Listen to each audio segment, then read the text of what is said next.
दोस्तों, आज हम लोग 7 की विभाज्यता के नियम सीखेंगे। अर्थात आज हम लोग यह जानेंगे कि किसी संख्या को 7 से विभाजित किए बगैर ही हम यह कैसे जानें कि वह संख्या 7 से विभाजित होगी या नहीं, अर्थात वह संख्या 7 से कटेगी या नहीं। तो देखते हैं सबसे पहला नियम। वे सभी संख्याएं 7 से विभाजित होगी जो 6 अंकों की पुनरावृत्ति से बनी हो। जैसे 5 5 5 5, यहाँ देख रहे हैं 5 5 5 6 बार लिखा है, तो ये भी 7 से कट जाएगी। इसके बाद देखिए 19 19 19, ये भी 7 से कट जाएगी। तो अगर कोई संख्या ऐसी है जो 6 अंकों की पुनरावृत्ति से बनी है तो समझ लेना है कि वो संख्या 7 से कट जाएगी। तो यहाँ पर 5 5 5 5 6 बार लिखा है, ये भी कट जाएगी। 19 19 19 6 बार लिखी है, ये भी कट जाएगी। इसके बाद देखिए एक और नियम है, यदि संख्या 6 की गुणज अर्थात 6 बार 12 बार इत्यादि हो तो भी वह संख्या 7 से विभाज्य है। कहने का मतलब ये है कि अगर ये 5 5 5 6 बार ना लिखकर 12 बार लिखा होता तब भी ये 7 से कट जाती, और 18 बार लिखा होता तब भी, यानी 6 की गुणज में अगर ये संख्या लिखी होती तब भी ये कट जाती। ठीक इसी तरह से 19 19 19 6 बार ना लिखकर 12 बार लिख दिया जाए तब भी 7 से कट जाएगी, और 18 बार लिख दिया जाए तब भी यह 7 से कट जाएगी।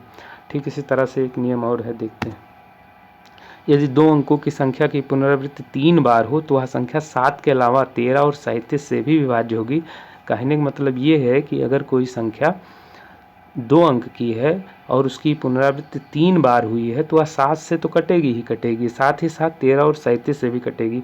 उदाहरण के लिए अगर हम 19 को 3 बार लिख दें, 19 19 19, तो अब ये जो संख्या बनी है ये 7 से कट जाएगी। इसके अलावा ये 13 और 37 से भी कट जाएगी।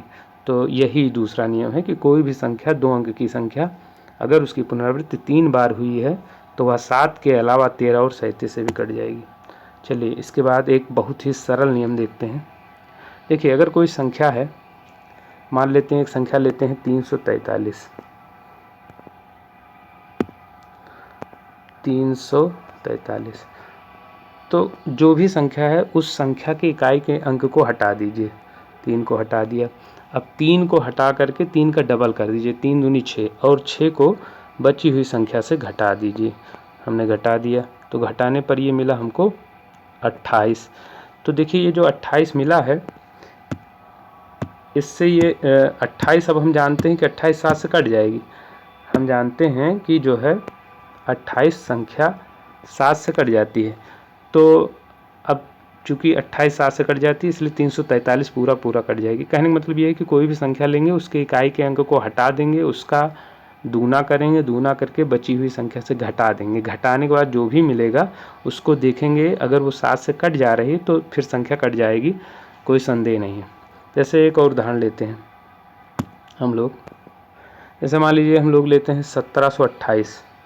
हम लोग लेते हैं एक संख्या 1728।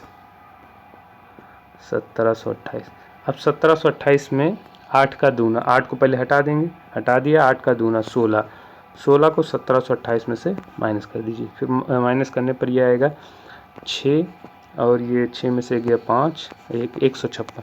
अब 156 को 7 से भाग देते हैं, तो 156 को जब हम 7 से भाग देंगे तो 7 दूनी 14, 16, फिर 7 दूनी 14, तो ये जो है 7 से नहीं कटेगा। तो अब चूँकि 156 7 से नहीं कट रहा है इसलिए 1728 भी 7 से नहीं कटेगा। तो यही हमारा नियम है। इसी तरह से अगर हम लोग एक और उदाहरण लेते हैं, 1428 ले लेते हैं। 1428 में 8 का डबल कर देते हैं, 8 दूनी 16, 16 को 142 में से घटा देते हैं, तो 12 में से 6 गया 6, और यहाँ पर हो गया 3 में से 1 गया 2, 126। तो देखिए 126 7 से कट जाएगी। कैसे? 7 कम 7, 5 12 और 5 6 56, 7 8 56। तो क्योंकि 126 कट जाएगी इसलिए 1428 भी 7 से कट जाएगी। तो इस तरह से यही हमारा नियम है कि किसी भी संख्या के इकाई के अंक का दूना अगर बची हुई संख्या में से घटाने पर जो भी संख्या प्राप्त हो वह संख्या 7 से कट जाए तो ओरिजिनल संख्या 7 से कट जाती है।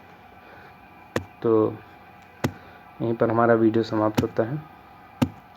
अगर अच्छा लगा हो तो आप इसे लाइक कीजिए, शेयर कीजिए और अगर हमारे चैनल पर नए हों तो इसे सब्सक्राइब कीजिए। फिर मिलते हैं किसी अन्य वीडियो के साथ, तब तक के लिए आप अपना ख्याल रखिएगा। धन्यवाद। जय हिंद।